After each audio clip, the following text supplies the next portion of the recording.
बिस्मिल्लाहिर्रहमानिर्रहीम, अस्सलामुअलैकुम and a very good morning public. मैं आपको खुश आमदीद कहूँगी, साथ साथ जनाब आपको जुम्मा मुबारक भी कहूँगी। उम्मीद करते हैं आप बिल्कुल ठीक ठाक होंगे, मज़े में होंगे, आपकी सुबह अच्छी हुई होगी। और आपको पता है कि कल से बारिश हो रही है, यस हाँ, कल से या परसों से इनफैक्ट जो बारिश का सिलसिला है वो रुकने का नाम नहीं ले रहा और वेदर जो है कुछ ठंडा भी हुआ है, बट स्टिल जी शुक्र है कि ये बारिश फ़िलहाल तो अभी तक तो रहमत की बारिश ही है, क्योंकि इससे चूँकि हमें पानी खड़े होने और इस तरह के मसाइल का सामना नहीं करना पड़ा। सो ये बारिश को एंजॉय करें। जाती सर्दी की कहते हैं, मेरी अम्मी कहती है कि बारिश होती है तो इसको एंजॉय करना चाहिए। और इसके साथ साथ जी आपको पता है मुल्क के अंदर कुछ हो रहा है, क्या हो रहा है, ये मैं आज खुद सुबह अपडेट हो रही थी तो मैंने सोचा आप लोग के साथ भी शेयर की जाए। आज हम प्राइम मिनिस्टर और अबू धाबी के जो वली अहद हैं, यानी पाक इमारत, जो 5 अहम मुआहदे हैं, उस हवाले से बात करेंगे। जो वलीयत है अबू धाबी के, उनसे नतीजा खेज बातचीत हुई, ऐसा प्राइम मिनिस्टर ने कहा। और इसके साथ साथ जी बड़े अहम मंसूबों पे और जो पाकिस्तान और मुत्तहिदा अरब अमारात के ताल्लुकात हैं, बरादराना ताल्लुकात हैं, इनको मज़ीद मुस्तहकम करने के हवाले से बातचीत हुई। और दोनों रहनुमाओं ने जी जो इक्तसादी शराकत दारी है, रेलवे लाइन मंसूबा है, मुख्तलिफ शोबे हैं, इसमें ताउन बढ़ाने के जो मुआहदे हैं उन पे दस्तखत भी किया है, जिससे ज़ाहिर ताल्लुकात में बेहतरी आएगी। और पहले भी हमने देखा है कि मुत्तहिदा अरब अमारात और पाकिस्तान के ताल्लुकात काफ़ी अच्छे हैं और माजी के अंदर भी रहे हैं, और जिस तरह की एक्टिविटीज़ या इकॉनमी पॉइंट ऑफ व्यू से बेहतर हो रही हैं, इससे भी फ़र्क पड़ेगा। इसके साथ साथ जी मुस्लिम लीग नून में नए सियासी फैसले हों या वफाकी काबीना में होने वाली तब्दीलियां हों, आज हम इस पर भी बात करेंगे। तोसी हुई है जी 12 वज़रा, 9 वज़राए मुमलिकत ने हल्फ उठाया है और 3 मुशीर और 4 मुआवनीन ख़ुसूसी की तकर्री भी हुई है। ये जो तोसी हुई है इस पर भी ज़रा हम तज्ज़िया ले लेते हैं, और क्या ये तादाद बढ़ने से मुल्क के मसाइल में कमी आएगी या जो ज़ाहिर है चीज़ें हैं इससे रिलेटेड, उस पर बात करेंगे। सज्जाद मीर साहब हमारे साथ मौजूद हैं, सीनियर सहाफ़ी हैं, तज्ज़ियाकार हैं, उनको खुश आमदीद कहते हैं। Thank you very much Mir साहब, good morning, I hope you are doing well. ये जो सबसे पहले हम प्राइम मिनिस्टर के और जो अबू धाबी के वली अहद हैं उनके हवाले से, मुलाकात के हवाले से मैं आपसे सवाल करना चाहूँगी, कितनी इंपॉर्टेंस है जी इस मुलाकात की और जिन 5 अहम मुआहदों का मैं जिक्र कर रही हूँ। देखिए जी, अहमियत यह है कि अचानक हमारे यहाँ बहुत सारी मसरूफियात बढ़ती जा रही हैं, गैर मुल्की डिग्निटरीज आ भी रही हैं और हमारे लोग बाहर सफ़र भी कर रहे हैं। यानी हमारे वज़ीर आज़म आज़रबाईजान गए और आज़रबाईजान से वापस आने की बजाय ये कहा गया कि 2 दिन के लिए गए हैं, वो आगे उज़्बेकिस्तान चले गए और वहाँ से होके आए हैं, काज़ाकिस्तान में पहले गए थे। यानी सेंट्रल एशिया के साथ भी कुछ ताल्लुकात हम कायम करना चाहते हैं। और इसके साथ चंद दिन पहले सऊदी अरब का वफद यहाँ आया था और उनसे मुलाकात भी हुई थी।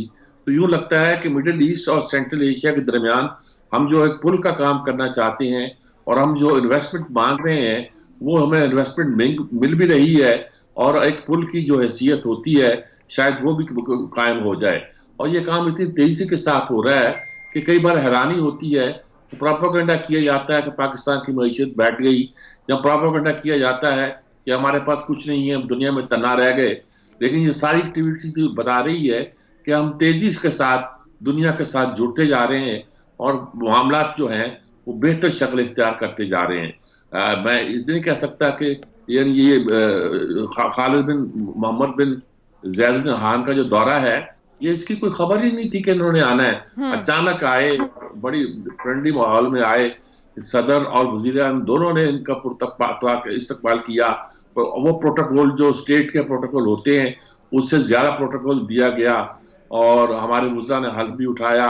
और ऐसे लगा कि एक गोया पूरे खित्ते में एक नई सूरत हाल पैदा हो गई है। अल्लाह करे ऐसे ही हो, अल्लाह करे वो जो इन्वेस्टमेंट करना चाहते हैं वो इन्वेस्टमेंट कर दें। माइनिंग में करना चाहते हैं, सऊदी अरब ने भी वही एग्रीमेंट किया था, यूएई ने भी वही किया था, हम कुवैत से भी बात कर रहे हैं। तो ये सारे ममालिक के साथ हम अपने रवाबत कायम करना चाह रहे हैं। अब आज़रबाईजान के साथ कोई ताल्लुकात की ऐसी नौयत नहीं थी, लेकिन लगता है कि हम एनर्जी के मसले पर उनसे तावन दरकार है, वो चाहते हैं। वहाँ भी $2 बिलियन की हम अपनी ट्रेड जो है वो ले जाना चाह रहे हैं। ये सारा चीज़ें ये बता रही हैं कि हुकूमत जो है खासी हद तक जो है कॉन्फिडेंस में है, और कुछ चीजों के जो इंडिकेशन है वो ये बताती है कि वो बहुत से मामला को, तजारत के मामला को बढ़ाना चाहती है। अगर ये बेहतर हो जाए यकीनी तौर पर, खासतौर पर अफगानिस्तान के मसले पर हम उनको शमाली इत्तेहाद की तरफ से घेरना चाहते हैं। उनमें जिनके ताल्लुकात उनके साथ अच्छे हैं, खास तौर पर उज्बेकिस्तान वगैरह के, उनके साथ कहते हैं कि देखें पाकिस्तान कोई गड़बड़ नहीं चाहता, ताल्लुकात बेहतर चाहता है। तो हम इनिशिएटिव ले रहे हैं, यही मैं कह सकता हूँ, और इनिशिएटिव रिजल्ट भी दे रहा है। अल्लाह करे कि ये रिजल्ट जो है जल्दी अपने नताइज जो है बरामद हो। बिल्कुल सदर और वजीर आजम इकट्ठे थे, सिर्फ यही नहीं बल्कि आर्मी चीफ भी साथ थे बिल्कुल जब बिल्कुल वजीर आजम यहाँ मौजूद थे। तो ये एक मीनिंगफुल मैसेज है कि हमारी तमाम जो अदारे हैं, हमारे तमाम जो बड़े हैं, वो इकट्ठे होकर इस बात को लेकर आगे बढ़ना चाहते हैं, और दूसरी कौमें भी इसलिए उन पर एतवार भी कर रही हैं और ये अपना एतवार पैदा भी कर रहे हैं। यू सो राइट कि अच्छा एक मैसेज तो गया है। अच्छा मीर साहब, अभी आपने खुद भी बात की, हमारे यहाँ हम कोशिशें, एफर्ट्स गवर्नमेंट कर रही है, इसमें कोई डाउट नहीं है। डेलीगेशंस आ रहे हैं, प्राइम मिनिस्टर खुद बहुत एक्टिव हैं और जाकर बातचीत कर रहे हैं, मुआहदे हों, डिस्कशंस हों, ये सारी चीज़ें चल रही हैं। अब हमारे यहाँ जो चैलेंज आता है वो चीज़ों का मटीरियलाइज होने में आता है। हम मुआहदे करते हैं, ऑन पेपर चीज़ें आती हैं, लेकिन उसके बाद जब इम्प्लीमेंट होने होते हैं या उसमें चैलेंजेस होते हैं, आप समझते हैं कि ये वाले चैलेंजेस के लिए अब हमारे पास जो हर्डल्स हैं या चीज़ें हैं वो कदरे कम है पहले की निस्बत? एक लिहाज से तो कम है कि हमारे पास कोई ऑप्शन नहीं है, डू एंड डाई का मामला है। हम अगर अपनी माइनिंग को बेहतर करते हैं, एग्रीकल्चर को बेहतर करते हैं, फॉरेन इन्वेस्टमेंट लाते हैं, अपने दोस्तों को, भाइयों को ऑन बोर्ड लेते हैं, तो ये हमारे लिए बहुत लाजमी और जरूरी चीज हो जाएगी। इस लिहाज से तो ये नागुज़ीर की चीज है। दूसरे लिहाज से मुल्क के अंदर के जो हालात होते हैं कि एज यूजुअल हमारी अपोजिशन जो अपने दावों पर लगी रहती है, जैसे कल भी एक मुजाहरे हुए या इस्लामाबाद में मीटिंग नहीं होने दी गई या मीटिंग नहीं हो पाई और उस पर कोई एक वर्जन बनाया गया, तो ये चीजें कभी कभी हमारे यहाँ रुकावट बन भी जाती हैं।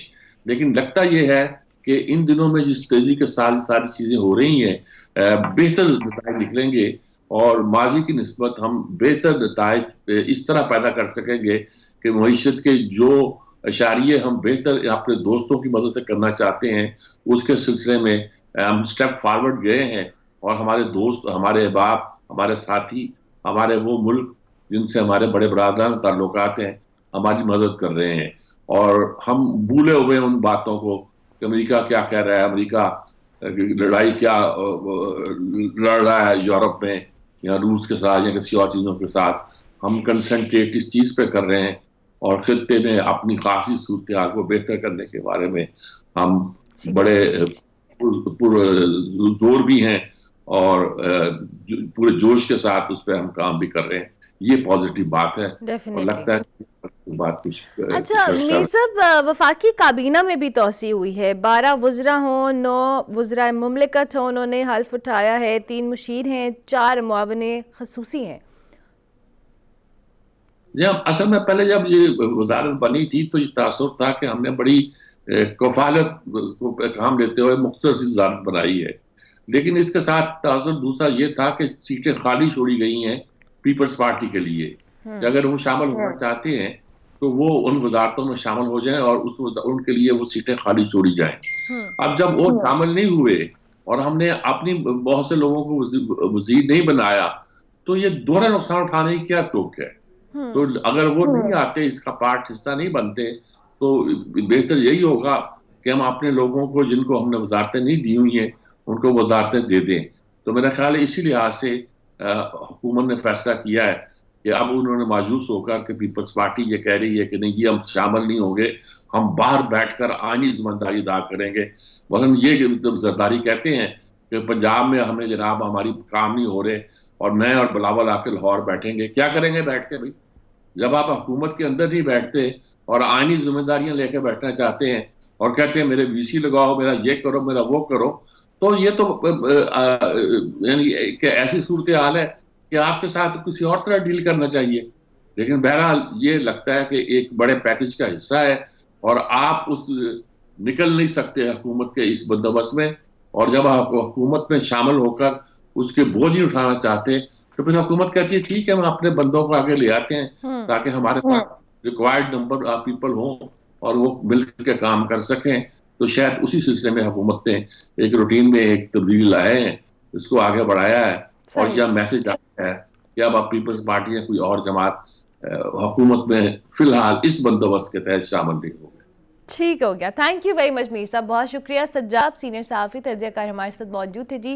प्राइम मिनिस्टर के जो मुलाकात हुई है अबू धाबी के वली अहद से, उसके हवाले से और जो मुआहदे हुए हैं उनकी खुशाइंद होने के हवाले से अपना तज्ज़िया दे रहे थे। हम ब्रेक लेंगे, ब्रेक के बाद वापस आएंगे। आप देखते रहिए गुड मॉर्निंग पब्लिक।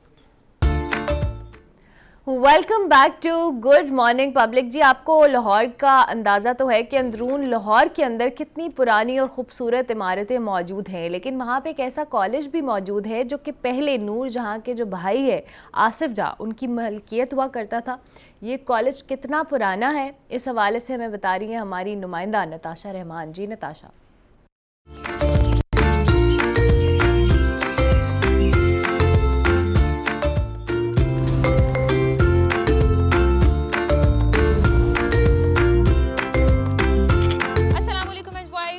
मुझे कहते हैं नताशा रहमान। नाजरीन, लाहौर की खूबसूरती तमाम शहरों पर हावी है। इस पे बहता दरियाए रावी है। हर दौर के हाकिम को इससे मोहब्बत है और मुगलिया दौर में बहुत से बादशाहों ने इस पर अपनी हाकमियत कायम की। इसके अलावा अगर हम बात करें कि लाहौर की सकाफ़त के जो रंग हैं वो बहुत निराले हैं और इसके साथ साथ लाहौर में जो तालीम का हुनर है वो बहुत ज़्यादा हमें हर दौर में ही नज़र आया है।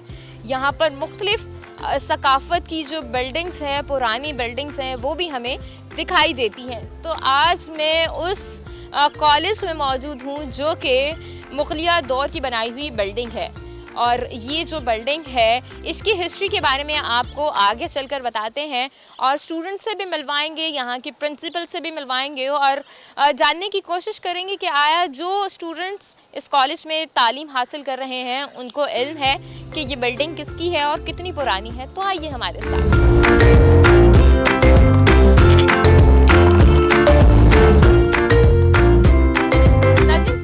मैं आपको इसकी हिस्ट्री बताती जाती हूँ इस बिल्डिंग की। तो ये बिल्डिंग आसिफ जहाँ की बिल्डिंग है और नूर जहाँ के वो भाई थे।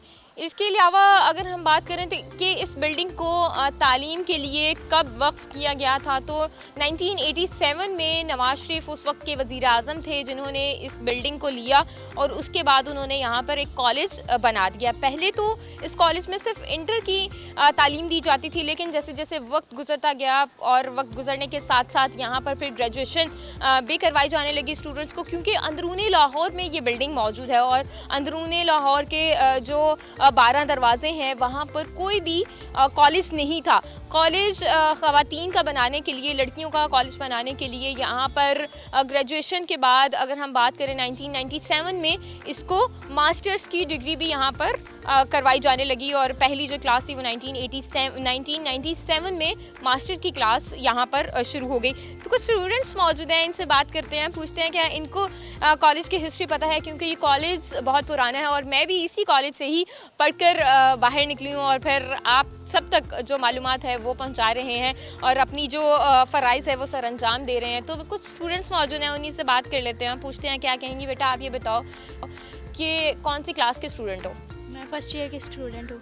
First year, okay. ये बताओ कि कॉलेज बहुत पुराना है, बिल्डिंग की हिस्ट्री के बारे में पता है?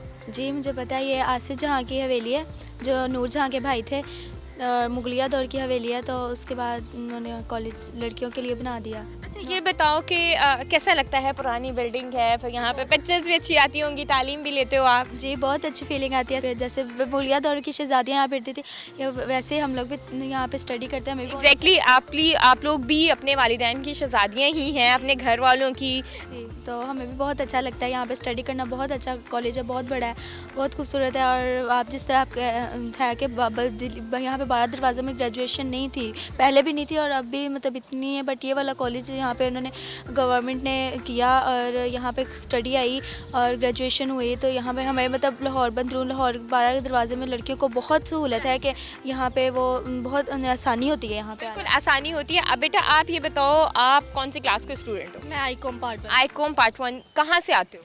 मेरा सामने ही घर है, इस कॉलेज के सामने बिल्कुल घर इसका मतलब आपको मुश्किल नहीं होती? जी, मुझे कोई मुश्किल नहीं होती सुबह उठे, फ्रेश हो और कॉलेज आ गए। जी। क्या क्या कहोगे बिल्डिंग के हवाले से? पुरानी बिल्डिंग है, कोई इसकी हिस्ट्री के बारे में आप जानते हो? यस, ये नूरजहां का मतलब कि नूरजहां के भाई का आसिफ अली शाह की हवेली है और ये बहुत ही मुगलिया दौर की हवेली है। ये बहुत अच्छी, मतलब कि यहाँ पे इंसान आए तो वो इसे देख हर चीज़ को देखते ही रह जाता है कि यार क्या कमाल है, मतलब बहुत अच्छी है। बिल्कुल जी, ऐसा ही होता है कि आप जब किसी मुगलिया दौर की बिल्डिंग को देखते हैं या हवेली को देखते हैं तो आप दंग रह जाते हैं। तो ये नो डाउट कि अंदरूनी लाहौर की जो बच्चियां हैं, जो स्टूडेंट्स हैं, उनके लिए एक किसी नेमत से कम नहीं है। तो अभी फ़िलहाल हम फ़ाइन आर्ट्स डिपार्टमेंट की तरफ चलते हैं क्योंकि वहाँ पर एग्जीबिशन और कंपटीशन जारी है। तो चलकर वहाँ देखते हैं और देखते हैं कि स्टूडेंट्स क्या कैनवस पर अपने रंग बिखेर रहे हैं। तो आइए हमारे साथ।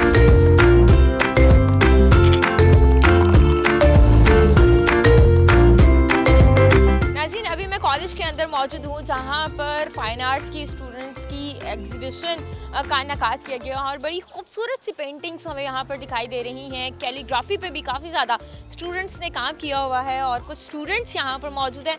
उनकी तरफ चलते हैं और देखते हैं कि आया उन्होंने क्या बनाया है और क्या कहना चाहेंगी, क्योंकि ये पुरानी बिल्डिंग है और यहाँ पर अगर पेंटिंग्स लगा दी जाएँ तो बिल्डिंग की जो एक खूबसूरती है वो और ज़्यादा हो जाती है। स्टूडेंट्स कुछ मौजूद हैं, इन्हीं से बात करते हैं और पूछते हैं क्या कहेंगे। बेटा आप ये बताइएगा, क्या बनाया है आपने और क्या कहोगे? एक्चुअली मैम इस बार हमारा थीम है कैलीग्राफिक। तो हर साल की तरह इस बार भी हमने एग्जीबिशन डिस्प्ले की है जिसमें बच्चे साल भर की मेहनत को एग्जीबिशन में वो करते हैं, मतलब डिस्प्ले किया जाता है और ताकि उनकी मेहनत को सराहा जाए, अप्रिशिएट किया जाए ताकि वो नेक्स्ट ईयर में इससे बेटर काम करें। अच्छा ये बताओ, पुरानी बिल्डिंग है आपके कॉलेज की, तो क्या कहना चाहोगे, कैसा लगता है? अच्छा फील होता है? मैम बहुत ज़्यादा अच्छा फील होता है because this is an architecture place और ये हिस्ट्री में बहुत ज़्यादा इसका प्ले करती है, इम्पोर्टेंट पार्ट प्ले करती है और हमें तो मतलब हमारे लिए तो बेस्ट अपॉर्चुनिटी है कि हम यहाँ पे आके और हम यहाँ पे स्टडी कर रहे हैं और इसको विजिट भी कर रहे हैं साथ ही साथ। आप चूंकि फाइन आर्ट्स के स्टूडेंट्स भी हो तो फाइन आर्ट्स के स्टूडेंट्स को ऐसी बिल्डिंग्स मिल जाएं, लोकेशंस मिल जाएं तो उनके लिए बड़ी अच्छी बात है। So good for us because हम इसके लैंडस्केप्स बहुत ज़्यादा यूज़ करते हैं और हमें बहुत ज़्यादा आसानी है, हमें बाहर नहीं जाना पड़ता कहीं। हमारा एक आर्किटेक्चर इस तरीके का है कि अगर हमने कोई भी पेंटिंग बनानी हो कुछ भी, हमें आउट ऑफ कॉलेज नहीं जाना पड़ता। बहुत ज़्यादा अच्छी प्लेस है। कि किसी भी एक कोने में चले जाओ और वहाँ जाके आप पेंटिंग बना दें। यस मैम, ऐसे ही है। बिल्डिंग के किसी भी कोने में चले जाए, कोई ट्री ले लें, कोई भी चीज़ ले लें, उसको अच्छे तरीके से पेंट करें और वो हमारे लिए बहुत ऑनर की बात है। बिल्कुल जी, अपने ही कॉलेज में रहकर और इसी कॉलेज की जो पेंटिंग्स हैं वो बनाई जाएं, स्टूडेंट्स को बाहर नहीं जाना पड़ता। ये ऐसी बिल्डिंग है। कुछ और स्टूडेंट्स यहाँ पर मौजूद हैं, उनसे बात करते हैं और पूछते हैं क्या आया उन्होंने क्या बनाया। बेटा आप ये बताओ, फाइन आर्ट्स के स्टूडेंट्स हो, क्या बनाया है आपने, क्या कहना चाहोगे? ये मैंने पेंटिंग बनाई है, ये मेरी सेकंड ईयर की पेंटिंग है टाइम एंड स्पेस पे। इसमें मैंने कलर्स के थ्रू मैंने टाइम और स्पेस का कनेक्शन को शो किया है, जो कि मतलब कि डिफरेंट कलर से डिफ़ाइन किया जाता है। जैसे कि मैंने ब्लू कलर इसमें ऐड किए हैं और बहुत ज़्यादा उसके टोन्स ह्यूज़ को बहुत ज़्यादा ब्लू कलर क्यों यूज़ किया आपने? ब्लू कलर इसलिए कि वो अट्रैक्ट भी करते हैं और दूसरी बात ये कि वो क्या नाम है जो है पावर भी शो करता है। पावर शो करता है। उसके अलावा आपने क्लॉक बना दिया है और वो सारा कुछ आपने एक्सप्लेन करने की कोशिश। जी जी बिल्कुल ऐसे है। क्या कहेंगी, पुरानी बिल्डिंग है, मुगलिया दौर की बिल्डिंग है, पर यहाँ पर पिक्चर्स अच्छी आती होंगी, पेंटिंग्स के लिए आपको बाहर नहीं जाना पड़ता होगा, तो क्या कहना चाहेंगे? ये जो बिल्डिंग है ये जैसे कि फोर्ट का हिस्सा ही है। इसको हवेली के तौर पे जाना भी जाता है आसिफ जहाँ की हवेली के लिए। तो ये जो है बहुत इससे ना अट्रैक्ट करता है हर स्टूडेंट को कि वो जब आते हैं तो बिल्डिंग से बहुत इंस्पायर होते हैं। अब जैसा कि देखा जाए हर यूनिवर्सिटी में या किसी कॉलेज में ऐसी बिल्डिंग नहीं है और यहाँ का आर्किटेक्चर बहुत ज़्यादा इंसान को ना मतलब कि अट्रैक्ट करता है मुगलिया दौर से। बिल्कुल जी, मुगलिया दौर की याद हमें आ जाती है और मुगलिया दौर की जो याद एक है वो ताज़ा हो जाती है। फाइन आर्ट्स डिपार्टमेंट की जो हेड हैं उनसे बात करने की कोशिश करते हैं, उनसे पूछते हैं कि बच्चों ने कैसा काम किया है और लाइव यहाँ पर जो एक कंपटीशन जारी है वो भी आपको दिखा देते हैं और देखते हैं कि बच्चे क्या कुछ बना रहे हैं। तो फिलहाल अभी हम डिपार्टमेंट की हेड की तरह चलते हैं और उनसे बात करते हैं और पूछते हैं क्या कहना चाहेंगी। मैडम बहुत शुक्रिया, ये बताइएगा कि आज आपके डिपार्टमेंट के स्टूडेंट्स का कंपटीशन चल रहा है, क्या कहना चाहेंगी? कंपटीशन बड़ा बच्चों के लिए ज़रूरी चीज़ है, इससे उनको ग्रो करने का मौका मिलता है। उनकी जब हम हौसला अफजाई करते हैं तो इससे उनमें कॉन्फिडेंस भी आता है। तो इस तरह का जो इवेंट है हम हर साल ज़रूर करवाते हैं। बाकी कॉलेजेस के स्टूडेंट्स को भी बुलवाते हैं, वो भी अपना टैलेंट का इजहार करती हैं और हमारे स्टूडेंट का सारे साल का काम जो है वो इसमें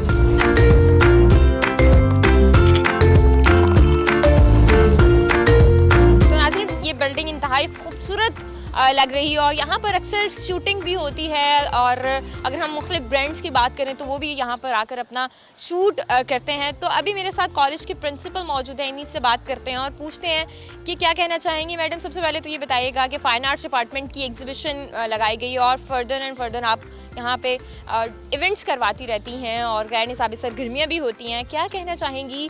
अभी तो फ़िलहाल फ़ाइन आर्ट्स के स्टूडेंट्स की एग्जीबिशन जारी है, क्या कहेंगे? ये कॉलेज जो है ये फ़न और आर्ट का एक दिलकश मजमुआ है। तो हम यहाँ पर इस इलाके की बच्चियों को प्रमोट करते हैं। देखें उनके भी अंदर जज्बात हैं, एहसासात हैं और वो अपने जज्बात और एहसासात को जब रंगों से कैनवस पर वो मुंतकिल करती हैं तो आर्ट के जो दिलकश मजमुए हैं वो जन्म लेते हैं। हमारी बच्चियाँ बेहतरीन आर्टिस्ट हैं, इतने खूबसूरत आर्ट पारे वो बनाती हैं। अच्छा ये बताइएगा, बिल्डिंग बहुत पुरानी है, क्या कहना चाहेंगी? आपको कितने साल हो गए यहाँ पर अपॉइंट हुए हुए? जी मुझे तो अभी अल्लाह का शुक्र है 3 साल हो गए हैं और अभी मेरा हैं कुछ साल बाकी और हमने इस कॉलेज की तरक्की और तरवीज के लिए बहुत काम किए हैं। अच्छा ये सारी पुरानी बिल्डिंग है, हमें ये बताइएगा यहाँ पे जो अक्सर शूट भी होते हैं मुगलिया दौर की है और परमिशन के लिए क्या तरीका कार होता है वो हमें थोड़ा गाइड देखें। चलते चलते हम आपसे बात करते हैं। यहाँ पर बहुत सारे फॉरेनर्स आते हैं, अंग्रेज़, सिख कम्युनिटी, क्योंकि ये फ़न और आर्ट का एक मैंने बताया ना कि एक अजीब सा संगम है। यहाँ पर हम मुगलिया दौर की जो आर्ट है उसकी भी निशानियाँ हैं, इसके अलावा जो सिख कम्युनिटी है उसके भी वो जो हैं वो किस तरह का उनका रहन सहन था, किस तरह वो रहते थे। ये छोटे छोटे जो कमरे हैं ये सिखों की कम्युनिटी का जो है वो हाल बताते हैं।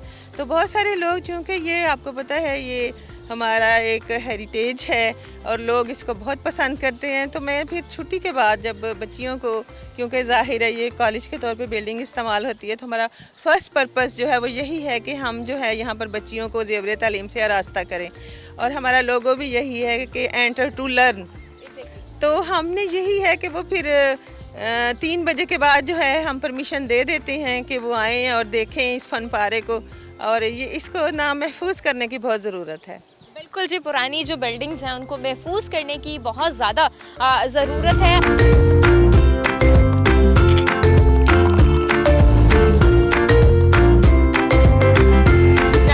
स्टूडेंट से भी हमने बात कर ली, कॉलेज की हिस्ट्री भी बता दी और फाइनेंस डिपार्टमेंट में जो एक्टिविटी हो रही थी वो भी आपको दिखा दी है। लेकिन एक चीज़ यहाँ पर कहना बहुत ज़रूरी है कि जो हमारी पुरानी बिल्डिंग्स हैं उनकी हिफाजत करना, उनको बचाना हम सब की भी कहीं ना कहीं ज़िम्मेदारी है। गवर्नमेंट की ज़िम्मेदारी तो है ही, लेकिन साथ ही साथ हम सब भी अगर ये ज़िम्मेदारी पूरी करेंगे तो हम अपनी तारीख़ी इमारतों को बचा सकेंगे, ताकि हमारी आने वाली नस्लें देख सकें और उनको पता चल सके कि आया हमारे मुल्क में, हमारे शहर में क्या कुछ तारीख के हिस्से मौजूद हैं। हमें फ़िलहाल इजाज़त दें, हम दोबारा से हाजिर होंगे, तब तक के लिए अल्लाह निगहबान। Hello ji, Assalamualaikum, and this is a very informal discussion with one and only Mr. Vikrant Gupta, who is in Lahore. Assalamualaikum ji. अरबला जी, पहले ये बताइए कि आपने मुझे मिस्टर विक्रांत गुप्ता क्यों दिया? विक्रांत गुप्ता। तो मिस्टर, मुझे ऐसा लगा यार मेरी उम्र जो है वो अचानक से 72 साल हो गए। ऐसा हो ही नहीं सकता, you look so young. So you are back in Lahore after 19 years. How does it feel? Amazing. हमारा it's this time मतलब amazing as in लाहौर वैसे ही है, लाहौर नहीं बदला, बट अब मुझे ऐसा लगने लगा है कि उस टाइम पे मैं आता था, I was one of the many crowd में। इस बार तो भाई जो मैंने प्यार पाया है, जो अटेंशन पाई है और मैं जो देख के यहाँ से जा रहा हूँ, not just for my self, for the Indian cricket team, it is amazing. I hope मतलब इंडियन क्रिकेटर्स को भी पता चले। तो अभी तक क्या ये होता आप है ना, बताएंगे ना जाकर अभी उन्हें? नहीं आपका वीडियो यही चले जाएगा, यही जाएगा, इसी में सब कुछ बता, यही बताएंगे हम। तो पहले हम सिर्फ सुनते थे, पढ़ भी लेते थे कि जी ऐसा होता है। Yeah. मैंने अपनी आंखों से देखा। एक शख्स थे, वो मैं गली में खड़ा था, वो उन्होंने अपना मोटरसाइकिल रोका, रोते हुए आए, रो पड़े, मतलब उनके हाथ कांप रहे हैं। उन्होंने आरसीबी की जर्सी पहनी है और आरसीबी के पेज पे उनकी पिक्चर है। वो आरसीबी कितने बड़े फैन है, विराट कोहली कितने बड़े फैन है। कहते जी मुझे ये पता चला आप आए हैं तो मुझे था मैं ढूंढ ही लूंगा। मैं कहा 2 करोड़ की आबादी में कहां से ढूंढ लोगे? ढूंढ लिया उन्होंने। We went to food street, वहां पे कोहली ये नारे लगे। एंड आई होप अगर विराट कोहली, रोहित शर्मा ये सुने कभी भी, दे शुड नो कि यहाँ पे लोग ना एक्चुअली उनको चैंपियन मानते हैं। Absolutely, 110%. You're so right. अच्छा, we really wanted कि हम इस चैंपियंस ट्रॉफी को इस तरह से सेलिब्रेट करते हैं, but you came to Lahore, आपने कहा कि आपको वेलकम बहुत अच्छा मिला। Were you expecting such sort of welcome by people? Obviously हम जहाँ जा रहे हैं अभी भी, we did a show. I'm really glad that I was a part of that show. You had to be. Yeah, that's ऐसे so हो nice. सकता था कि इंडिया में हम आए और उस शो में आप ना हो। आपने कहा कि मैं एक्सपेक्ट कर रहा था, मैं जब लाहौर आया था तो आई न्यू कि आई हैड फ्रेंड्स। Yeah. मुझे सनाउल्लाह मेरे दोस्त Yeah. हैं, आप दोस्त हैं, और भी बहुत से हैं। Yeah. बट ये नहीं मुझे पता था कि इस बार छप्पड़ फाड़ के हो जाएगा। कहते हैं ऊपर वाला देता है ना, छप्पड़ फाड़ के। आज बारिश भी होगी ना ऊपर? बारिश भी हो गई ऊपर से, छप्पड़, बताइए। बिल्कुल ऐसा। अच्छा विज्ञान, इंडिया टीम का पाकिस्तान ना आना, दो कि हम सब वी लव इंडियन टीम, हम विराट कोहली की वो डिस्कसिंग अर्लियर कि हम उनकी सेंचुरी को पाकिस्तान में जिस तरह से सेलिब्रेट कर रहे थे, what is your observation towards cricket and cricketers in Pakistan, कि कैसा वो एक्साइटमेंट शो करते हैं जब आप जा रहे हैं? आई रियली वांट कि हम अपने इस नेशनल टीवी के ऊपर भी ये चीज़ को कम्युनिकेट करें कि हम सब कहीं ना कहीं लोगों का आपस में इत्तेफाक है, जस्ट पॉलिटिक्स एंड सरकार एंड ऑल दैट। नहीं, मुझे तो ये लगता है कि हर क्रिकेटर का ना एक तो बड़ा ड्रीम होता है, and there are personal boxes that you want to take. I am sure आप विराट से करें या रोहित से करें या उससे पहले जो, they would have always wanted to play in Pakistan. वो होता है ना बचपन में, आज जब विराट छोटे बच्चे थे फॉर एग्जाम्पल, तो वो तो देखते होंगे ना इंडिया पाकिस्तान की क्रिकेट, वो उस चीज़ को देखते होंगे, वो भी सोचते होंगे एक दिन मैं वकार यूनुस को निकल के ट्राई मारूंगा, एक दिन मैं वसीम अकरम को फ्लिक मारूंगा। सो वो होता है, जैसे पाकिस्तानी प्लेयर्स ईडन गार्डन्स में जाके खेलना बिल्कुल ऐसा ही है ना, चिन्ना स्वामी स्टेडियम में खेलना, ये सपने होते हैं आपके। I am sure if left to the players in an ideal world, मतलब आइडियल दुनिया होती तो वो खेलना चाहते हैं। मैंने एक जुमला ये सुना कि जी आप सोचिए विराट कोहली ने चैंपियंस ट्रॉफी के फाइनल में गद्दाफी में 100 बनाया होता और इंडिया को जिताया होता तो क्या होता? और मैंने कहा यार इंडिया को जिताया होता, एंड मतलब आप ये कह रहे हैं कि जस्ट टू सी विराट वो 100 भी बना दें और इंडिया चैंपियंस ट्रॉफी भी जीत जाए। Yes, that's the love we do.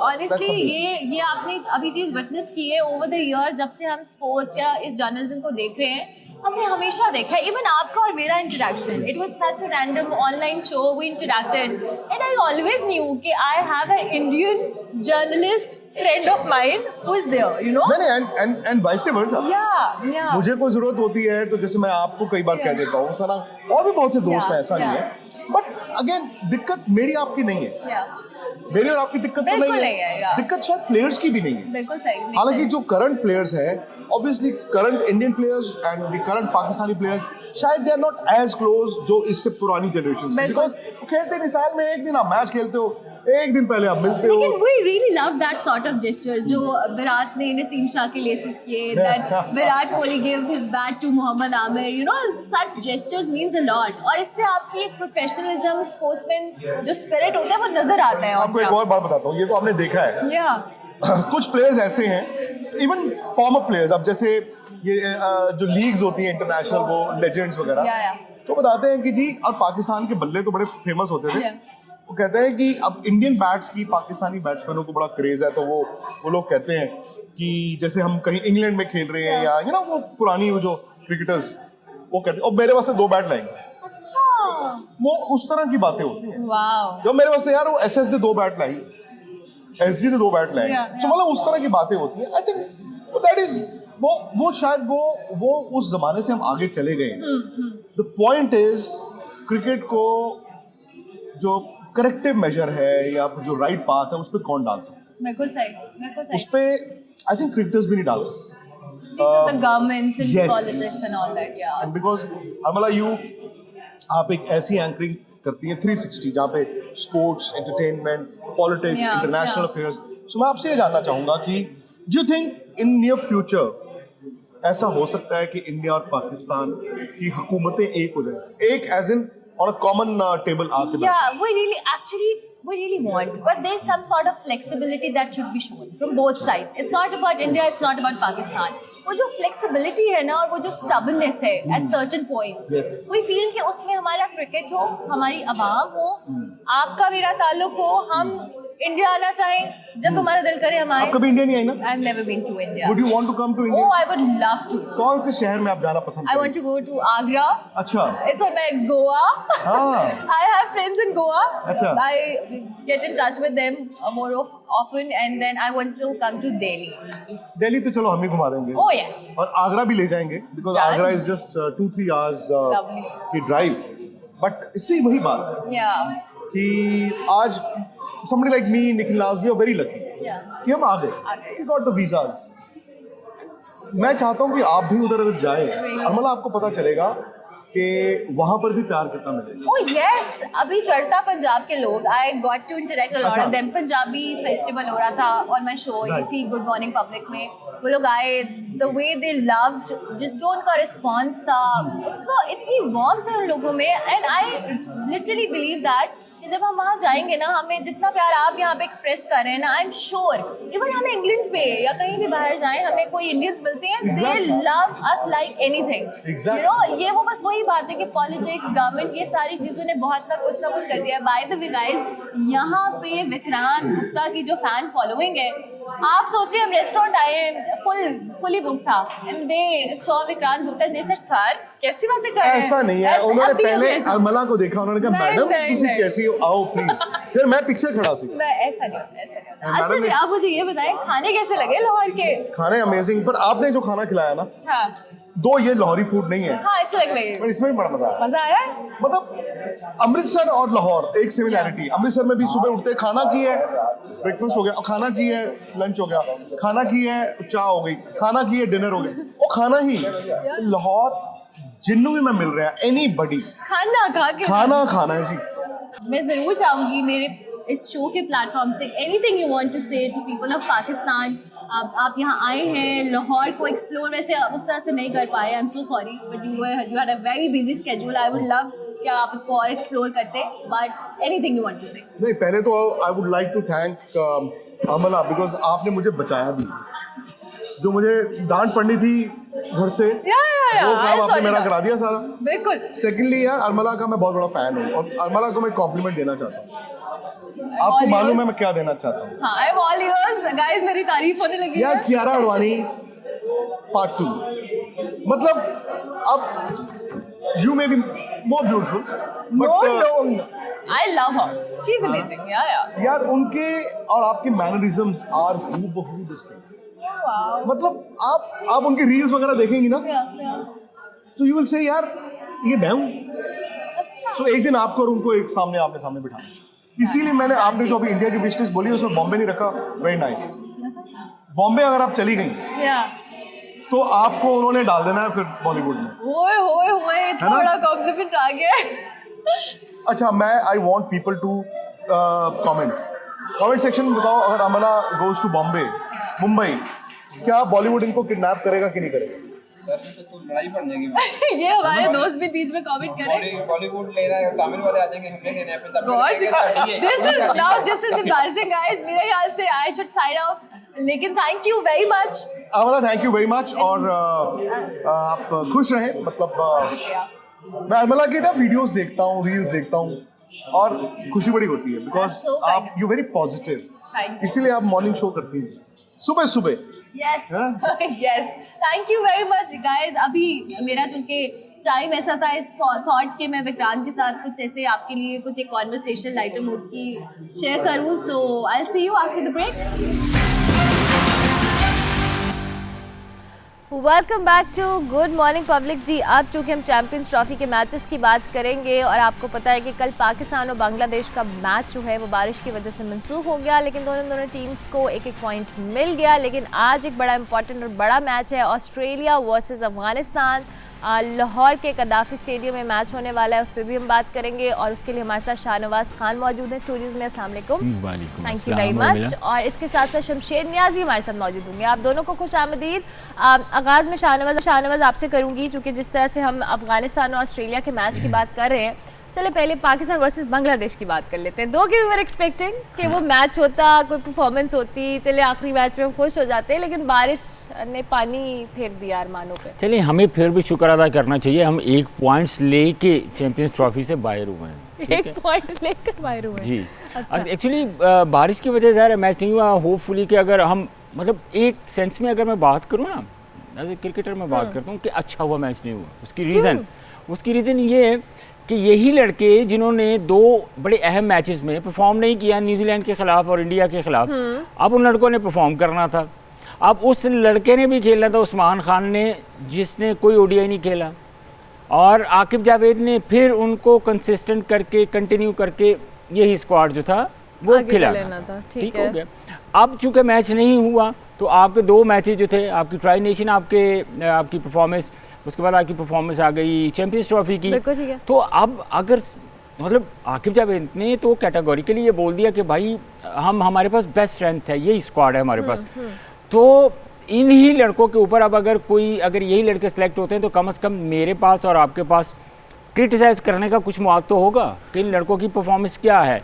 और अगर बांग्लादेश और पाकिस्तान का मैच हो जाता तो वही बाबर आजम, वही रजवान, वही आपके सऊद शकील, वही आपके खुशदिल शाह, मतलब जितने भी आपके प्लेयर हैं जो परफॉर्म नहीं कर रहे, जिन्होंने परफॉर्म नहीं किया और जो इनके इरादे हैं वो मुस्तकबिल में भी मुझे परफॉर्म करते हुए नज़र नहीं आ रहे हैं, इसलिए मैं आपको बता रहा हूँ।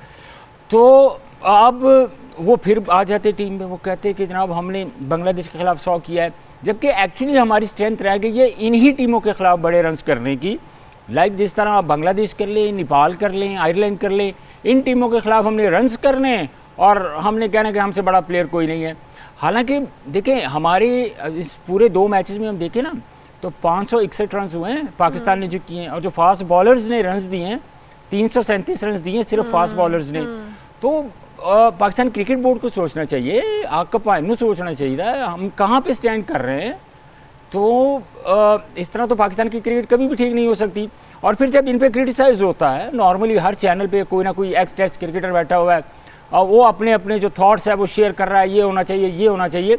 लेकिन कुछ ऐसे भी बैठे हुए हैं जिनका काफ़ी तजर्बा है, जिन्होंने काफ़ी काम किया है क्रिकेट बोर्ड के साथ, लेकिन अगर उनके होते हुए कोई इम्प्रूवमेंट नहीं आई है तो अब बाहर बैठ के वो लोग जो मेंटोर भी हैं वो डायरेक्टली अब इसी सिस्टम के ऊपर जो बड़ी बड़ी सैलरीज ले रहे हैं इनके ऊपर वो क्रिटिसाइज भी कर रहे हैं। सो इस तरह तो ठीक नहीं होगी।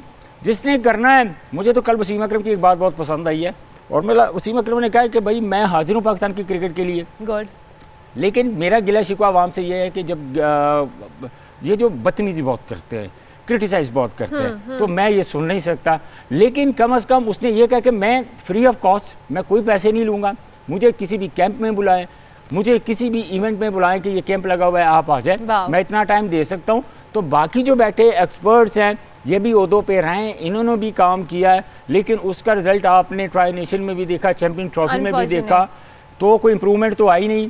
जब तक ये सिस्टम ठीक नहीं होगा, जब तक डोमेस्टिक क्रिकेट को रिस्पेक्ट नहीं मिलेगी, फर्स्ट क्लास को हेल्प नहीं मिलेगी, इनको आप कह लें वैल्यू नहीं मिलेगी, तब तक मुश्किल है कि हमारी क्रिकेट जो है आने वाले 8-10 साल में भी चेंज हो जाए, चेंज होगी। शमशेर, आपका कमेंट, और ये अभी शाहनवाज ने जिस तरह कहा कि ये अच्छा ही हुआ कि हम नहीं खेले, क्योंकि फिर ये टीम आगे हमें लेके जानी पड़ती है, और फिर वही बात है कि क्रिटिसिज्म हम डाइजेस्ट नहीं करते, तो do you agree with that? देखें, जब बहुत 5-6 साल पहले जब अफगानिस्तान या बांग्लादेश किसी बड़े टूर्नामेंट में किसी अच्छी स्टेज के लिए क्वालिफाई करती थी ना, तो हम सारे बोर हो जाते थे कि यार ये आगे जाके ऑस्ट्रेलिया से हार जाएंगे, मैच बोर हो जाएगा, वन साइडेड हो जाएगा। लेकिन अब आप ये पाकिस्तान के बारे में कहते हैं कि यार पाकिस्तान आगे क्वालिफाई ना करे तो ज़्यादा ही बेहतर है कि हम बोर हो जाएंगे, क्योंकि जब इन्होंने साउथ अफ्रीका के खिलाफ ट्राई नेशन सीरीज खेली थी और इन्होंने कमबैक जो मारा था, उससे लगा था कि पाकिस्तान चैंपियंस ट्रॉफी के लिए खासा रेडी हो गया है। लेकिन हम बहुत गलत है, क्योंकि ये जो सिस्टम आपका खराब हुआ है ना, ये प्लेयर्स का, ये बोर्ड का, सिलेक्टर्स का, ये सिस्टम कोई आज का नहीं खराब हुआ, ये पिछले 2-2.5 सालों में खराब होते होते होते एक चीज गल गई है। अब एक चीज गल गई है, उसको जब आप ठीक करना ना तो मजीद 2-3 साल लगेंगे आपको ठीक होने में। ये सर्जरी मर्जी बड़ी छोटी बातें हैं। यहाँ पे प्लेयर्स को प्रॉपर तरीके से घर भेजना पड़ेगा, यहाँ पे प्लेयर्स पे प्रॉपर तरीके से गौर करना पड़ेगा। अगर आप चाहते हैं कि आपके मुल्क में एक ऐसी स्पोर्ट्स है जो नेशनल स्पोर्ट्स भी नहीं है, वो इतनी आबाद है, उसके इतने शायकीन है, वो आबाद रहे, तो आपको जो है अपने प्लेयर्स को बेसिकली प्लेयर्स को बाहर बिठाना is not a solution, players को ओरिएंटेट करना है दी सोल्यूशन। उनको बताना कि बच्चे कि तुमने ग्राउंड में जाके इस सिचुएशन में ऐसा ऐसा करना है, उसकी तैयारी कराना। अब वसीम अकरम साहब का इन्होंने जिक्र किया, वसीम अकरम साहब बिल्कुल ठीक बात कर रहे हैं। 2027 में आपका वर्ल्ड कप आ रहा है, आप अभी भी लेट है। अगर अपनी टीम को आज से आप स्टार्ट करें ना ठीक करना, आप अभी भी लेट है 2 साल। मैं 2 साल की बात कर रहा हूँ। तो अभी से अगर आप अपने प्लेयरों को ओरिएंटेट करना स्टार्ट करेंगे, ये उस्मान हो गया, ये अब्बास अफरीदी वगैरह हो गए, ये सुफियान मुकीम जो बाहर बैठे हैं, जो बिल्कुल पाकिस्तान टीम और अपने दरमियान एक बॉर्डर लाइन खींच के बैठे हुए हैं, इन लोगों को आगे आना पड़ेगा थ्रू बोर्ड, थ्रू सिलेक्शन। इन लड़कों को लिफ्ट करानी पड़ेगी। डोमेस्टिक क्रिकेट आपकी हमेशा से प्रेफर क्रिकेट रही है, जहां से आप प्रोडक्ट उठा के मेन टीम के अंदर लेके आते हैं। अगर आपने बीच में PSL लाके खड़ी कर दी है, या आपने कोई और लीग की बेस पे अगर आपने कप्तान बनाने हैं या प्लेयर्स को सिलेक्ट करना है, तो आप नहीं सिलेक्ट कर सकते इस तरह की चीज। क्योंकि देखिए ना, आप अगर लाहौर से इस्लामाबाद जाएंगे तो आपको कुछ कम नजर आएगा, लेकिन अगर मैं लाहौर इस्लामाबाद से आगे जाऊंगा तो मुझे ज्यादा नजर क्लियर आएगा। तो ये T20 का फॉर्मेट जो है ना, ये बड़ा दरमियान का बड़ा ये ब्रेकेबल फॉर्मेट है। इस फॉर्मेट की बेस पे आप टीम की सिलेक्शन नहीं कर सकते। लेकिन इस सवाल यहाँ पे एक और मेरे दिमाग में भी उठता है कभी कभी कि यार पूरी दुनिया T20 के प्लेयर्स खिला रही है, लेकिन उनके प्लेयर क्यों फॉर्म में है? क्योंकि उनके प्लेयर के पीछे जो सिलेक्शन कमेटी है, जो उनका बोर्ड है, वो इतना स्ट्रांग है, वो माइंडसेट उनका इतना स्ट्रांग है, वो एक रिदम में आ चुके हुए हैं। और आप देख लें, ये अभी इंडिया ने जो है वुमेन्स प्रीमियर लीग करवा दी है प्रॉपर तरीके से। ये कल को इनको पता है कि इंडिया की वुमेन्स टीम हमने स्ट्रांग करनी है अगेंस्ट ऑस्ट्रेलिया, इंग्लैंड की जो बला टीमें हैं, ये अभी से काम करना स्टार्ट हो गए। तैयारी पहले से शुरू कर देते हैं ना, और उसी की वजह ठीक हो गया। चले अब हम आगे बढ़ते हैं। अब अफगानिस्तान और ऑस्ट्रेलिया के मैच की बात करते हैं। शाहनवाज खान साहब, अफगानिस्तान की लास्ट मैच में जो परफॉर्मेंस थी इट वाज गुड, बट दो के ऑस्ट्रेलिया के बारे में भी बात करें तो ऑस्ट्रेलिया भी एक बढ़िया स्ट्रॉन्ग साइड है। आज का मैच कितना कांटेदार होने वाला है? अफगानिस्तान ने जिस तरह, इंग्लैंड बड़ी टीम थी और मैं समझता हूँ कि पूरी चैंपियन ट्रॉफी में जो उनके पास बॉलिंग स्ट्रेंथ है, स्पेशली मार्क वुड है, फिर जो फ्रार्चर है वो बड़े अच्छे फास्ट बॉलर हैं और दुनिया के तेज़ तरीन बॉलर्स हैं। उनको खेलना नॉट अ इजी टास्क कि आप उनको आराम से खेल सकते हैं। लेकिन सरप्राइजिंग डे था वो अफगानिस्तान के लिए। इतना बड़ा टोटल उन्होंने कर दिया, 325 रन बना दिए, जबकि देखें सिर्फ 8 रन से वो मैच जीते। लेकिन फिर भी उन्होंने बड़ा जो सबसे मुझे अच्छी चीज़ लगी, उनका जो फाइटिंग स्पिरिट थी, जो उनका जज्बा था, और जिस अंदाज से वो उन्होंने वो मैच जीता है ना, वो मतलब जितना सराहा जाए वो कम है। तो अफ़गानिस्तान नो डाउट, अब इसको कंपैरिजन करें कि आज जैसे वो शमशेर ने भी बात की ना कि वो 2023 के वर्ल्ड कप से लेके अभी तक अब देखें वो डे बाय डे इम्प्रूव कर रहे हैं। yes. आप उसको देख लें, बांग्लादेश को देख लें, बांग्लादेश एक ईजी टीम नहीं है उसको हराना। उनकी जो बैटिंग स्ट्रेंथ है वो बड़ी बेहतरीन है। तो हमारे लिए जिम्बाब्वे, बांग्लादेश कोई टीम नहीं है। हाँ, मैं बात कर रहा हूँ ना कि स्पिन बॉलिंग जो है उनकी बड़ी स्ट्रॉन्ग है, वो डिपार्टमेंट बड़ा स्ट्रॉन्ग है, उनकी जो बैटिंग स्ट्रेंथ है वो बड़ी स्ट्रॉन्ग है। तो इसी तरह अफगानिस्तान को, ठीक है ऑस्ट्रेलिया के जो मेन फास्ट बॉलर्स हैं, मिचेल स्टार्क है, हेजलवुड है, पैट कमिंस हैं, ये मेन उनकी जो स्ट्रेंथ है फास्ट बॉलर्स है, तो वो नहीं है। लेकिन एक्चुअली बात ये है कि हम अफगानिस्तान को इजी नहीं ले सकते। 2023 का वर्ल्ड कप आपको याद होगा जिस अंदाज से उन्होंने बैटिंग की, नो डाउट के मैक्सवेल एक आउटस्टैंडिंग इनिंग्स खेल गए। अब ये मैंने आपको पहले बताया कि जैसे डिकेट्स में ना वन टाइम ऐसे हो जाता है। सो ऑस्ट्रेलिया की जो सबसे बड़ी इस वक्त जिस स्ट्रेंथ के साथ वो खेल रही है वो ऑस्ट्रेलिया की बैटिंग स्ट्रेंथ है। इंग्लैंड जैसी बड़ी टीम के खिलाफ अगर उन्होंने 350 प्लस जो है वो चेस किया है, तो इट्स मीन उन्होंने पहले जो टॉस जीत कर फील्डिंग का फैसला किया था, उनका ये माइंड था कि यार हमने देखते हैं हमारी जो वीक स्ट्रेंथ है वो बॉलिंग ही नज़र आ रही है ऑस्ट्रेलिया की कि मैक्सिमम कितना रन्स कर लेंगे। लेकिन जबकि दूसरी तरफ देखें उनकी जो बैटिंग स्ट्रेंथ थी, उन्होंने 350 रन्स का जो टारगेट था वो उन्होंने चेस किया। सो मेरा ख्याल है कि अफगानिस्तान और ऑस्ट्रेलिया का अगर हम ये भी कहें कि अच्छा मैच होगा, हो भी सकता है। मतलब देखें ऑस्ट्रेलिया भी मैच जीत के आया हुआ है, अफगानिस्तान भी एक बड़ा मैच जीत के आया हुआ है, बड़ा टोटल जो है उन्होंने किया हुआ है, बोर्ड पे लगाया था, तो एक अच्छा मैच होगा। लेकिन अगर कंपैरिजन करते हैं तो ज़ाहिर है दुनिया की बेहतरीन ODI रैंकिंग में मेरे ख्याल दूसरे तीसरे नंबर पे ऑस्ट्रेलिया है और अफगानिस्तान जो है वो 7वें 8वें पे स्टैंड कर रहा है। तो होपफुली कि आज का जो मैच है पहले तो अल्लाह करे हो जाए, और अगर हो जाएगा तो ऑस्ट्रेलिया के चांसेस ज़्यादा हैं आज के मैच। ऑस्ट्रेलिया के चांसेस ज़्यादा है। शमशेर, आपको क्या लगता है आज के मैच में अफगानिस्तान को एज मिलेगा? लास्ट जो हमने मैच देखा है जो उनका मोमेंटम बिल्ड हुआ है, या Australia is the stronger side? जी देखिए, सबसे पहले तो ये है कि फिलहाल तो बड़ी बारिश की बहुत स्ट्रॉन्ग प्रेडिक्शन है इस टाइम आज के मैच में, अल्लाह करे ना हो। हम देखना चाहते हैं अफगान भाइयों को कि वो आज ऑस्ट्रेलिया के खिलाफ क्या करते हैं। देखिए, पिछले गेम से जो अफगानिस्तान ने मोमेंटम पकड़ा है, और अफगानिस्तान जैसी टीम ने जो मोमेंटम पकड़ा है वो ऑस्ट्रेलिया को खा पी जाएगा। और ये स्पोर्ट्स जो है ना, क्रिकेट ये एक ऐसी स्पोर्ट्स है जिसमें अगर आपको पिछले मैच में जरा थोड़ी सी मोराल आप मिले ना, तो अगले मैच में आपके सामने ऑस्ट्रेलिया और इंडिया आप उनको रगड़ जाते हैं, कोई मसला नहीं, इतना बड़ी बात नहीं है। और अफगानिस्तान के पास ऐसे प्लेयर्स हैं जो ऑस्ट्रेलिया का मुकाबला कर सकते हैं, आज नहीं तो कल नहीं। देखें, इंग्लैंड को भी पकड़ लिया ना अफगानिस्तान ने, 2023 के वर्ल्ड कप में पकड़ा। आपको परसों वाले मैच में देखा, इन्होंने एक बड़ी टीम को, दुनिया की बड़ी टीम को एक पकड़ लिया इन्होंने। कल को ये ऑस्ट्रेलिया को अगर ये पकड़ लें तो ये वर्ल्ड क्रिकेट पे राज करने लग जाएंगे। और ये मुझे नजर आ रहा है आने वाले 4-5 सालों में अफगानिस्तान को आप बड़ी अच्छी टीमों में काउंट करेंगे। जहां तक ऑस्ट्रेलिया अफगानिस्तान के मैच का है, जहां वास्ता जो है, अफगानिस्तान बड़ी फॉर्म में है, बैटिंग लाइनअप इनकी बिल्कुल आइडियल है इस टाइम। बॉलिंग इनके जो दोनों बॉलर हैं, उमर रई और जो दूसरे बॉलर हैं, और जिनके स्पिनर राशिद खान, नूर, ये सारे जो हैं ये डेथ ओवर्स बड़े अच्छे कराते हैं। ये इनको हारिस राऊफ से ज्यादा अच्छा डेथ ओवर कराना आता है, तो काबू कर सकते हैं। बैटिंग बड़ी अच्छी है इनके पास। मतलब इनका एक प्लेयर है ओपनर इब्राहिम जादरान, जिसने 177 रन की आपके चैंपियंस ट्रॉफी का हाईएस्ट स्कोर किया है। अब आप देखें ना, इसने अपने जो नए इसकी जो टीम में जो खिलाड़ी आएंगे, जो नए यंगस्टर अफगानिस्तान को ज्वाइन करेंगे, उनके लिए एक माइलस्टोन सेट कर दिया है कि यार तुमने 177 रन तक पहुंचना है। जैसे हमारे शोएब अख्तर ने 161 फास्टेस्ट बॉल का एक माइलस्टोन किया हुआ है और हम सारे उसके पीछे भाग रहे हैं। अच्छा होता है ये जो हमारे सीनियर्स रिकॉर्ड बनाते हैं टीम में, ये आने वाले बच्चों के लिए बड़ा अच्छा होता है। अफगानिस्तान की टीम जो है वो ऑस्ट्रेलिया को बड़े इजीली ले सकती है। कोई मैं ये नहीं कहूंगा कि वन साइडेड मैच होगा। अगर आज मैच होता है, अफगानिस्तान इस पिच पे पहले 2 मैच खेल चुका हुआ है, नो हाउ है ग्राउंड की, क्राउड की, अपने पिचेस की नो हाउ है, ग्राउंड की एनवायरनमेंट की नो हाउ है। और ऑस्ट्रेलिया जो अपना चैंपियन ट्रॉफी का सबसे पहला मैच यहाँ पे खेलेगा, तो दूसरा मैच यहाँ पे खेलेगा, तो ऑस्ट्रेलिया के पास भी बड़ा एज है, क्योंकि वो एक बड़ी इंटेंट वाली टीम है। इरादा करके आते हैं ग्राउंड में, प्लान करके आते हैं। और ऐसी बड़ी टीम के लिए अफगानिस्तान जैसी टीम के खिलाफ प्लान करना कोई बड़ा खासा मुश्किल काम नहीं है। लेकिन अफगानिस्तान दूसरी तरफ मोराल है, मतलब कि मैं किस अफगानिस्तान की किस डिपार्टमेंट की बात करूं, बॉलिंग की, फील्डिंग की, आप उनकी इंटेंट देख लें, आप उनकी हंगर देख लें, एग्रेशन देख लें। आपने राशिद खान को दिन फील्ड पे देखा है, उसने पर्सनल ले लिया था उस मैच को।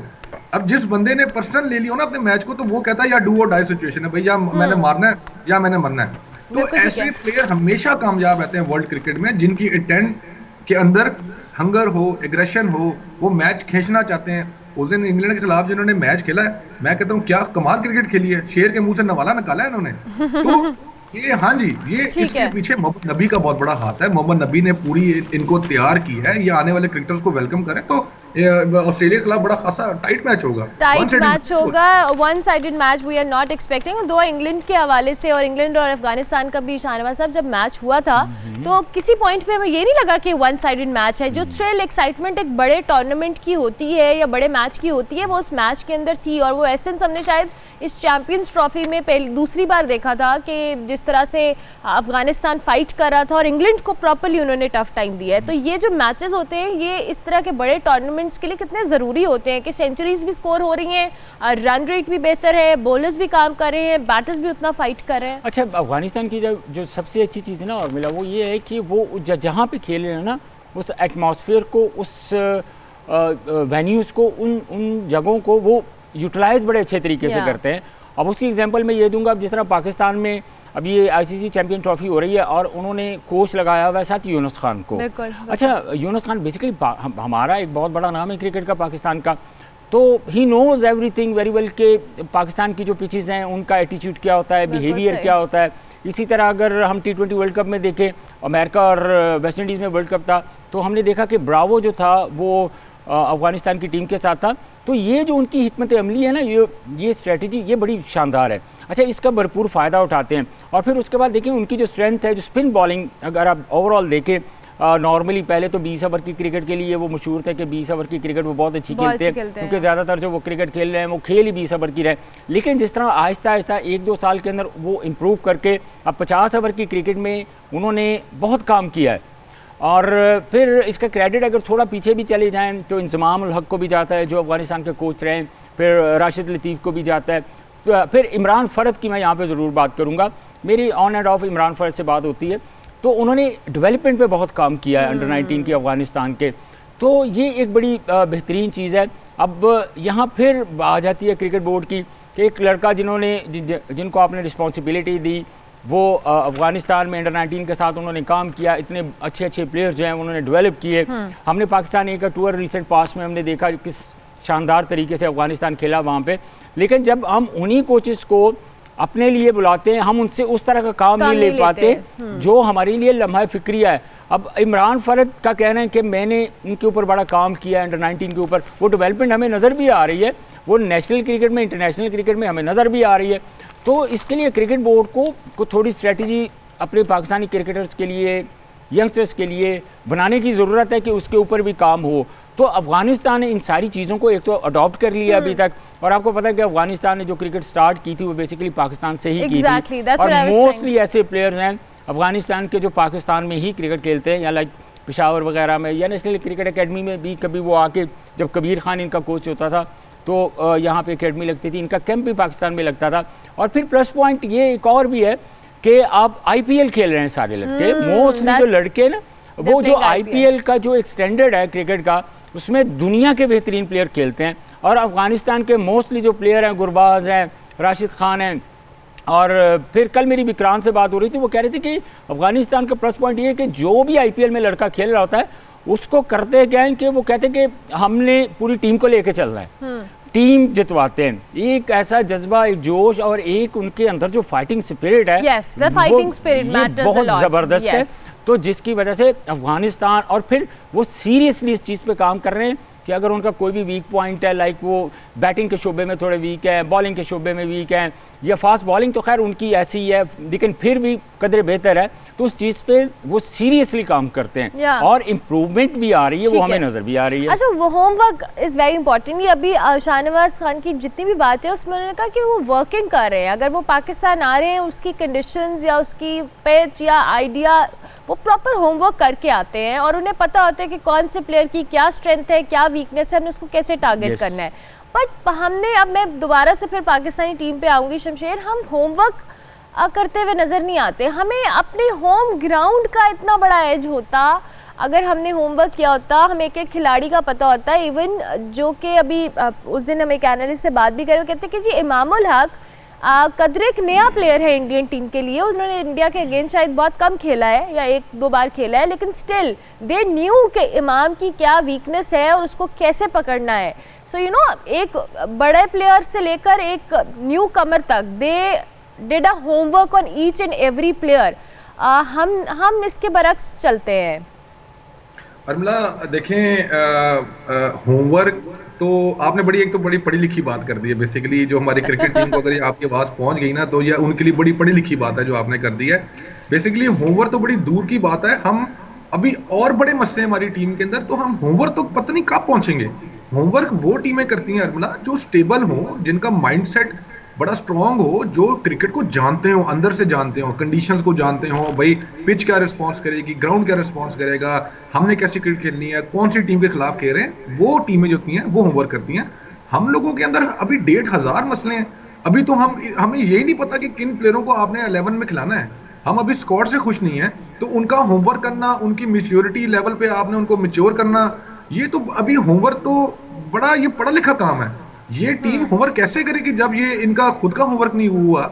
मतलब कि आप टीम में खेल रहे हैं और आप अभी भी डिसाइड कर रहे हैं कि आपने कौन से प्लेयर का, आपने स्क्वाड क्या लेके जाना है। और आपको पता है जब ये स्क्वाड अनाउंस हुआ था, बड़े लोगों ने, बड़े एनालिस्ट ने और हमारे फॉर्मर क्रिकेटर्स ने शोर डाला कि ये स्क्वाड ठीक नहीं है, ये स्क्वाड ठीक नहीं है, ये स्क्वाड बिल्कुल ठीक नहीं है इस कंडीशन के लिए। मतलब इससे वर्स्ट क्या होगा।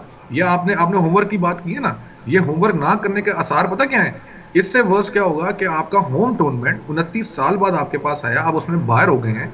मैं आपको 2 मैचेस के बाद हाँ जी, 2 मैचेस के बाद आप 19 तारीख को टूर्नामेंट में अंदर आते हैं, 23 तारीख को टूर्नामेंट से बाहर है, आपका होम टूर्नामेंट है, आपने के प्लेयर ने एक सेंचुरी नहीं बनाई, आपने एक मैच नहीं जीता, इससे ज्यादा वर्स्ट क्या होगा? अब आप मुझे बताएं कहाँ पे होमवर्क करे प्लेयर हमारे, जब ये कंडीशंस हमारी इतनी खराब हैं, अब प्लेयर होमवर्क कैसे करेगा? एक बात मेरे दिमाग में आई थी, सॉरी मैं जल्दी से कर लूं, मुझे ये बात भूल जाएगी और बड़ी इंपॉर्टेंट बात है ये। आपने अफगानिस्तान और टीम की बात की है, आप ये देखें कि जब बाबर आजम अपनी टॉप फॉर्म में आए थे ना, तो पाकिस्तान की नेशन एज हमने क्रिकेटर्स, हमने क्रिकेट लवर, हमने बाबर आजम पे बहुत डिपेंड करना स्टार्ट कर दिया कि बाबर सेंचुरी मारेगा, बाबर 50 मारेगा, बाबर आज ये करेगा। हमने एक प्ले पे डिपेंड करने लगे कि बाबर ही है जी, बाकी जो 10 बंदे हैं वो तो ऐसे ही हलवा खाने हैं, कोई मसला नहीं, बाबर करेगा जो करेगा। किंग बॉब्जी मशहूर हो गया। आपने एक चीज नोट किया, अफगानिस्तान में एक टाइम पर राशिद खान बड़ा मशहूर हो गया, Rashid Khan world number 1 bowler बन गए, राशिद खान को खेलना अब बड़ा मुश्किल हो गया, हर चीज बड़ी मुश्किल होगी, राशिद खान होगी। लेकिन आप ये देखें, उन अफगान क्रिकेटर ने राशिद खान से ध्यान हटा के डाइवर्ट कर दिया, अब उनका हर प्लेयर राशिद खान, मतलब इतनी खूबसूरत ये होता है होमवर्क। उन्होंने नोट किया कि राशिद खान पे डिपेंड नहीं करना, कल को राशिद खान जो है वो अपनी फैमिली ट्रिप पे गया हो और वो टीम में ना खेल सकता हो, तो हमारे पास राशिद खान की रिप्लेसमेंट क्या है, हमारे पास कौन सा दूसरा स्पिनर है, हमारे पास दूसरा कौन सा बैट्समैन है। तो मतलब कि उन्होंने पहले नोट कर लिया कि यार ये कल को बाबर आजम वाला हालत हो जाएगी हमारी टीम की, राशिद खान पे डिपेंड कर करके हमारी टीम खराब हो जाएगी, सारे प्लेयरों को शेयर बनाओ, सिर्फ एक प्लेयर शेयर नहीं है, सब शेयर हैं। हमारी टीम में तो मसला ये है कि बाबर आजम से नजर नहीं उठ रही, भाई और लोगों का कोई कसूर नहीं है, और भी पोटेंशियल है। प्लीज एक चीज़ और मिला, मैं ये शमशेर की बातों में ऐड कर दूं कि जब हमने बाबर आजम पे बहुत ज़्यादा डिपेंड करना शुरू कर दिया तो उसका नुकसान पाकिस्तान क्रिकेट को क्या हुआ कि हम ऑल्टरनेट प्लेयर ना बना सके। मतलब बाबर आजम के ऊपर हम डिपेंड कर रहे हैं, बाबर आजम कप्तान था, तो ये चाहिए था कि जब आप स्टेज पे होते हैं तो आपने अपना बैकअप भी जो है ना वो तैयार करना होता है। बिल्कुल ऐसा है। इन दैट टाइम उस वक्त हमने कहा कि बाबर आजम ही है, वो ही करेगा। हमारी परसेप्शन ये थी बाबर आजम आउट, हमारी पूरी बैटिंग लाइन फारिग, ऐसा है, यही थी। तो उस चक्कर में ना हम बीइंग पाकिस्तानी बड़े क्रिकेट को लेकर वैसे ही बड़े इमोशनल होते हैं, तो ये हमें बहुत बड़ा नुकसान हुआ। अच्छा, आपने भी खुद भी शायद बात की कि हम बैकअप पे तैयारी नहीं करते। हमने बाबर को, वो हमारे एक बड़े सीनियर जर्नलिस्ट हैं मिर्ज़ा इकबाल बेग, वो अक्सर कहते हैं हमने वो 11 बहनों का इकलौता भाई बनाया हुआ है, बाबर ने सारी जिम्मेदारी चुकनी है। तो वो जो जिम्मेदारी बाबर के ऊपर डाली, उसका बाबर के आपको लगता है परफॉर्मेंस पे भी असर पड़ा कहीं ना कहीं? देखिए, जब एक पूरी कौम एक होप ले के, देखिए क्रिकेट हमेशा, इसको क्रिकेटिंग सेंस में ले ले कि क्रिकेट हमेशा एक बाई चांस गेम है, कभी कोई भी बैटर परफॉर्म करता है, कभी कोई बॉलर परफॉर्म करता है, कभी नहीं करता। अब आप ये कहें कि आपकी तवक्कुआत अपनी बांध लें एक ही प्लेयर से कि यार इस बंदे की जिम्मेदारी है कि इस ही बंदे ने रन्स करने और कोई करे ना करे, तो जाहिर है अब क्रिकेट में अप एंड डाउन चलता है। अब जब वो रन्स कर रहा होता है तो हमें बड़ा अच्छा लग रहा होता है, जैसे वो नहीं करता जब नहीं कर रहा होता तो हम बिल्कुल नाउमीद हो जाते हैं। हम कहते हैं कि यार इससे जो है ना वो हल्का प्लेयर ही कोई नहीं है, क्योंकि हम उम्मीदें बहुत ज्यादा बांध लेते हैं। एज ए नेशन हमारा मसला है। Thank you very much Shamsher, बहुत शुक्रिया आपका भी, शारब आपका भी बहुत शुक्रिया कि आपने ज्वाइन किया। जी, प्रोग्राम का वक्त खत्म हुआ, इंशाल्लाह मेरी आपसे मुलाकात होगी अब मंडे को, तब तक के लिए अल्लाह हाफिज़।